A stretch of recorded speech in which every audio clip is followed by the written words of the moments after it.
आप सभी दर्शकों का अन्नदाता कार्यक्रम में स्वागत है।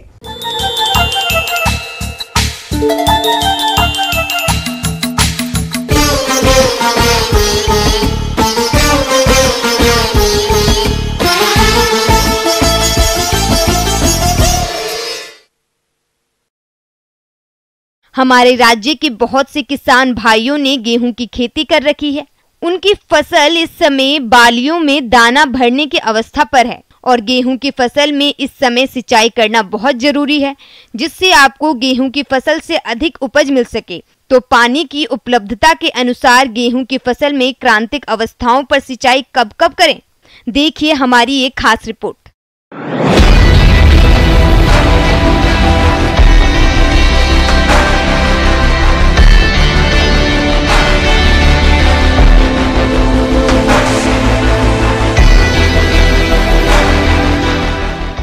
गेहूं जो है रबी का मुख्य फसल होने के कारण इसकी पर्याप्त उत्पादकता प्राप्त करना बहुत आवश्यक है, देश की खाद्य सुरक्षा के लिए आवश्यक है।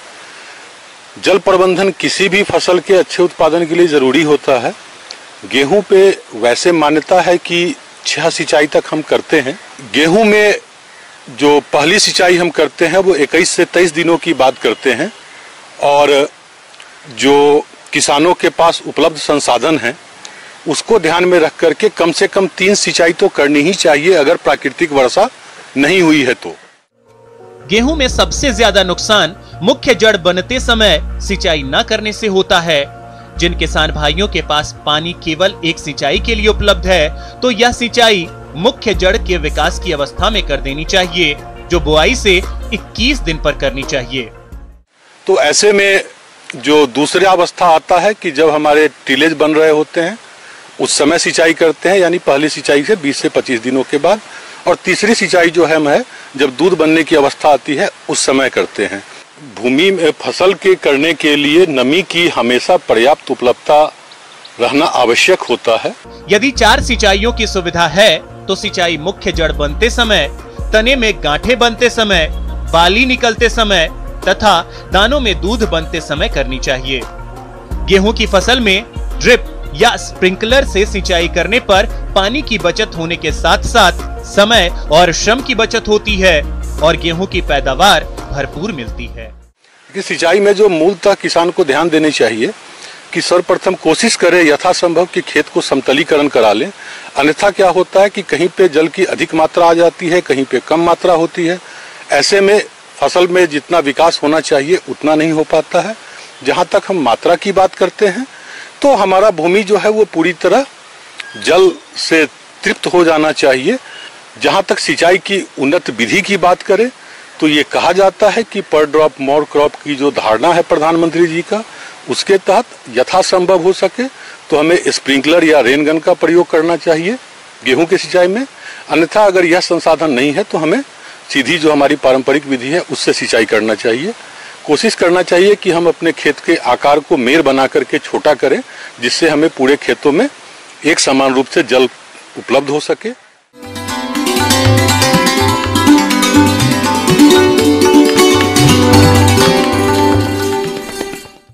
और आइए अब जानते हैं अन्नदाता निशुल्क फोन के माध्यम से पूछे गए समस्याओं का समाधान।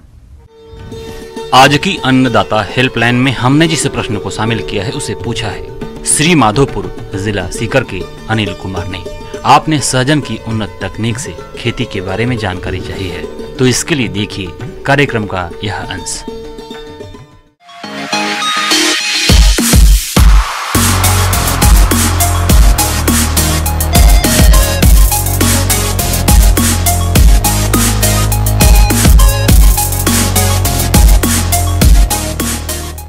आज मैं आपसे चर्चा करने जा रहा हूं सहजन के बारे में।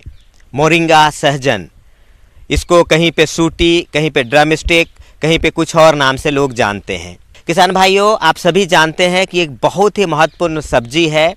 इसका फली जो है उसको सब्जी के रूप में इस्तेमाल किया जाता है। इसके फूल को भी सब्जी के रूप में इस्तेमाल किया जाता है।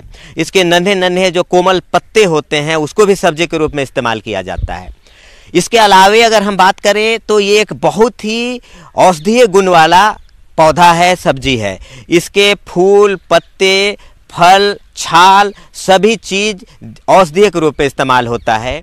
सहजन एक पुरानी फसल है जिसकी खेती किसान भूल ही गए थे, लेकिन अब औषधि क्षेत्र और लोगों के बीच इसकी मांग बड़ी तेजी से बढ़ रही है। सहजन औषधीय गुणों से भरपूर है। सहजन में 300 से अधिक रोगों की रोकथाम के गुण होते हैं। इसमें 92 तरह के मल्टीविटामिन, 46 तरह के एंटीऑक्सीडेंट, 36 तरह के दर्द निवारक और 18 तरह के एमिनो एसिड मिलते हैं। कुपोषण और एनीमिया रोग में सहजन फायदेमंद होता है और यह एक ब्लड प्रेशर को कंट्रोल करने की बहुत ही अच्छी दवा है। अब इसके लिए है कि अगर कुछ किस्में अब ऐसी विकसित हो गई है, जैसे इसमें 12 प्रभेद भी उपलब्ध किए हैं। इसके अलावा ब्रोहित 1 है, कोयम्बटूर 2 है, PKM 1, PKM 2 है। इसके अलावा और अलग अलग क्षेत्रों में बहुत सारे स्थानीय किस्में हैं जिसका आप चयन कर सकते हैं और उसकी खेती कर सकते हैं। सहजन की खेती सभी प्रकार की मिट्टियों में की जा सकती है। यहाँ तक कि बेकार, बंजर और कम उर्वरा शक्ति वाली भूमि में भी इसकी खेती की जा सकती है। परंतु व्यावसायिक खेती के लिए साल में 2 बार फल देने वाले सहजन के लिए 6 से 7.5 pH मान वाली बलुई दोमट मिट्टी बेहतर पाई गई है। 1 हेक्टेयर में खेती करने के लिए 500 ग्राम बीज पर्याप्त है।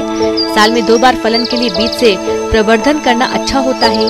बीज को सीधे तैयार गड्ढों में या फिर पॉलीथीन बैग में तैयार कर गड्ढों में लगाया जा सकता है।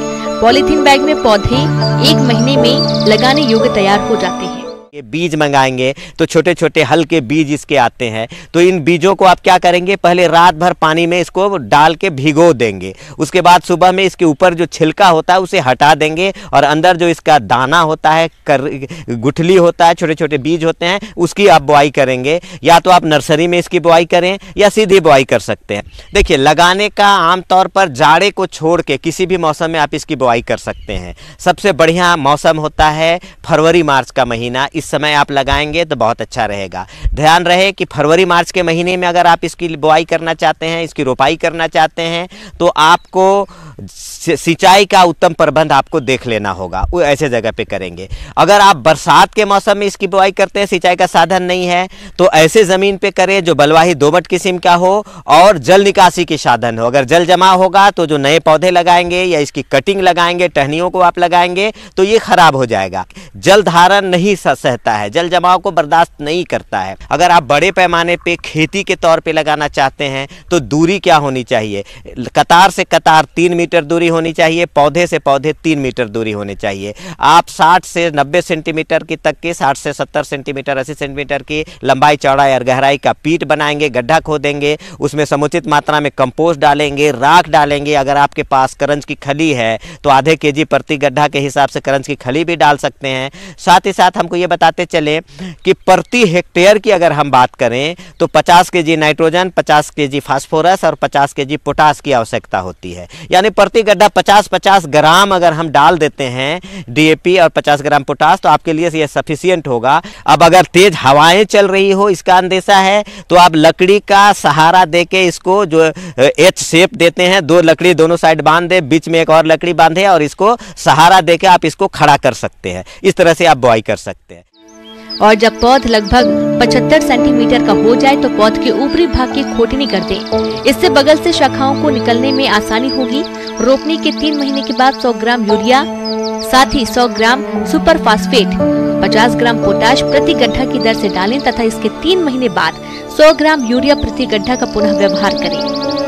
अच्छे उत्पादन के लिए सिंचाई करना लाभदायक है। गड्ढों में बीज से अगर प्रवर्धन किया गया है तो बीज के अंकुरण और अच्छी तरह से स्थापन तक नमी का बना रहना आवश्यक है। फूल लगने के समय खेत ज्यादा सूखा या ज्यादा गीला रहने पर फूल के झड़ने की समस्या होती है।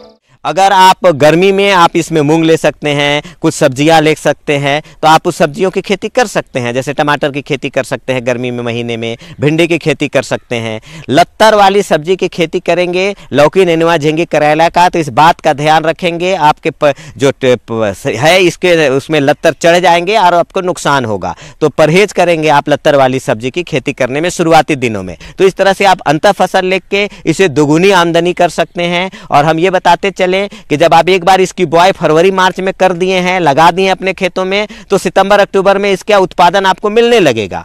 अगर आपको लगता है कि बहुत अधिक फूल आया है तो 50% फूल को आप हटा के फूल को बेच सकते हैं और 50% को छोड़ देंगे, उससे भी आपको सफिशिएंट आपको सहजन का फलियां मिलेगा। उन फलियों को आप बेच के अच्छी लाभ आप कमा सकते हैं। तो इस तरह से हम देखें तो ये एक बहुत ही लाभकारी सब्जी है। बाजार में इसका बहुत अधिक मूल्य होता है। अगर इसका आगात फसल आप ले पाते हैं, ऑफ सीजन लेते हैं, तो इसमें आप 80 रुपये 100 रुपये प्रति केजी के दर से इसकी फलियों को आप बेच पाते हैं।